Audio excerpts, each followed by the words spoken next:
So the Kobe drops most recently over the last couple of years, found it difficult to kind of grab a pair, and I didn't really want to pay resale because I wasn't that much kind of thinking that that I need them. So I kind of still entered all the raffles on sneakers and whatnot, and tried to grab a pair of various ones that are released over the last couple of years, but missing out each time. So I think there's probably been about 3 or 4 pairs that have been released. But this pair I was able to surprisingly get. They released on just the Nike app. I did enter other raffles as well, but I kind of took an L on those. But for some reason, on the Nike app, they just released on the standard one. They didn't release on the sneakers up here in the UK. I managed to sort of grab a pair, and basically, I think these look awesome. They're going to be loud, so bearing in mind it's bright red color, almost has like an orange tint to it in certain angles that you look at it, especially the back heel. Also like the signature touch on the heel as well, and also like this heel translucent kind of pearl on the back as well. It's quite cool. And the sole as well, I think didn't realise how the sole was, but that's also a nice touch as well, sort of scaly, and I'm sure it kind of grips really well if you're playing basketball in these, but which I won't be doing. They're more for sort of casual really that I'll be using them. But I'm kind of glad to sort of hit up on a pair for retail really. Also like the carbon fibre plate as well. It's a nice thing to kind of offset against everything else for the black. Kind of complements the swoosh. And yeah, just the Kobe logo, which kind of got this sort of embossing on there as well. Sort of protrudes out. That's a cool touch as well. I like the laces; they kind of offset against it. And the tongue, the insole as well. It's got some words on there in terms of sort of basically the message of these trainers sort of mold to your feet, which I think is a cool thing and quite sort of similar to other basketball sneakers. I know, like with I bought a pair of foam posits quite a while ago, a white pair. Not tried those on, but I know those mold to your feet similar to these. Yeah, so I think it's quite sort of lucky to have these, I guess. I like it. Also, I didn't realise it had these little patterns on the side as well. I'm not sure what that denotes. I'm kind of happy to have these in the collection.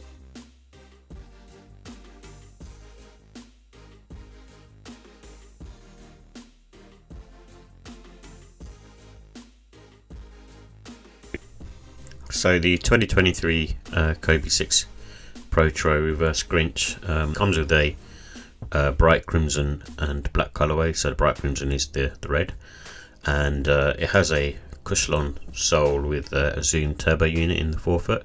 It's made up of synthetic materials with the plastic on the back heel. In my opinion, the quality doesn't feel like it's low because of the sort of snake print all over. In terms of price, I bought my pair for £165 from Nike. It has, I feel, a medium to firm sole, so there's plenty of support there. It's not like it's uncomfortable, but it's going to be similar to other basketball sneakers really. So they are kind of meant for sort of stability and being able to sort of move quick off your feet. So it's supposed to sort of keep you sort of locked in place. So it's good support around the arch as well.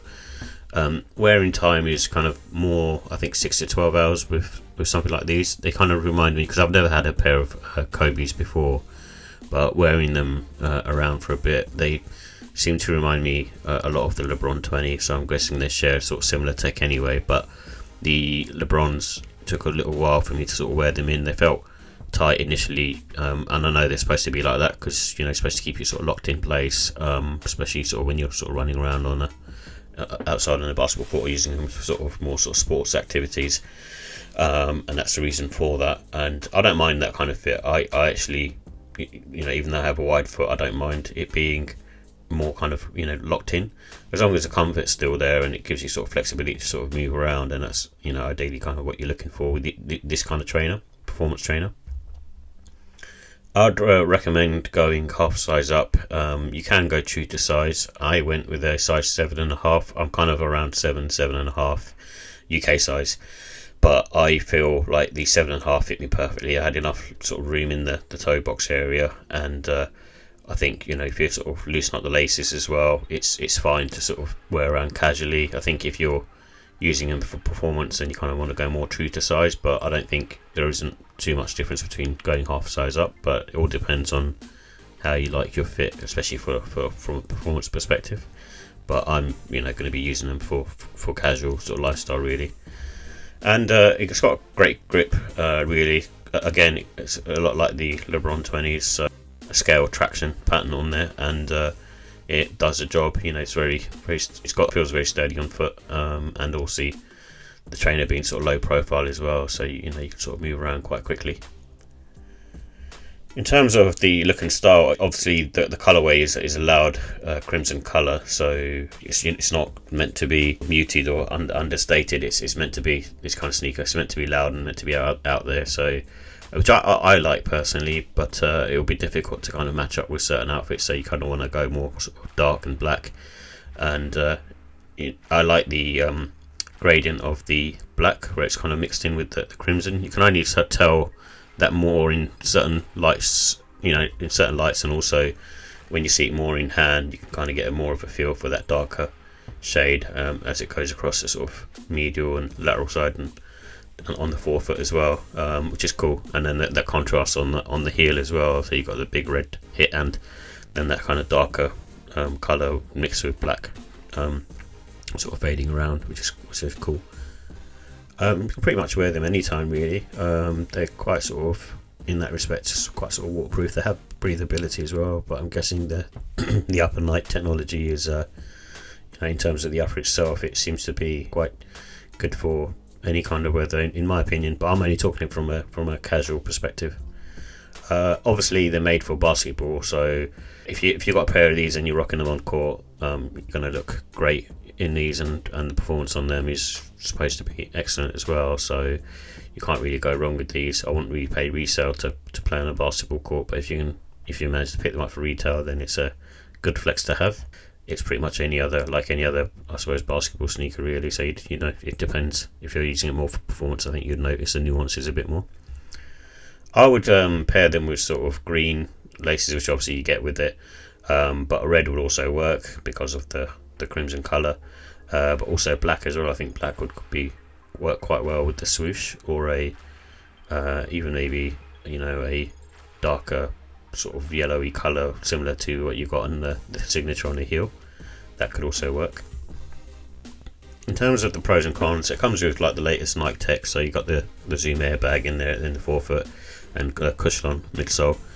It's a limited edition colorway, so that's not a lot of people can have it, even though there was quite a lot of numbers made. So I don't think there's going to be a lot of people having it. I think there's probably going to be more on the resale market.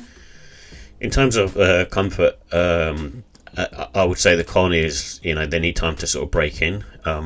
You kind of need to bear that in mind. It's kind of similar to, I suppose, a foam posit really. You need time for them to break in, and once you start wearing them in, they feel really nice on foot. Again, you're not going to get away from that kind of locked in feeling, but it depends on the type of person you are. And the colour's not for everyone, so obviously being a bright red colour, it's not going to be for everyone. But saying that, you wouldn't really be looking at this sneaker if you didn't think that you would want it. And it's not an issue if you're on the basketball court. In terms of the ratings, I'd give this a look and style of 5, even though it's kind of polarizing in terms of the colorway. I think the way they look very sleek, very kind of modern, even kind of futuristic in my opinion, but it's a timeless sneaker. And in terms of comfort, I give it a 4 because of the fact that you need sort of break in time. It is a comfortable sneaker, but don't expect it to be a plush sneaker where you have I suppose similar to a Yeezy Boost or a New Balance 2002R, where you get a lot of more sort of comfort and more sort of neutral footing. You're not going to get that from this trainer. It's primarily a performance-based sneaker, not a lifestyle sneaker. And the quality, I give it 5. I didn't notice any kind of issues with mine, and if they were, they were very minor. But I think it's really well-made sneaker, especially for the price, because they could charge a lot more for the trainers if they wanted to, because they're selling out at the end of the day, but they're still coming in slightly reasonable. So I'd give it that. In terms of pricing, I'd give it a 5 as well. I don't think there was any kind of issues with that. And overall, I'm gonna give it a 5. I think the comfort, you have to just basically live with that really, and I can't really sort of knock a mark off for that. I think the trainer itself is another timeless classic in the Kobe line.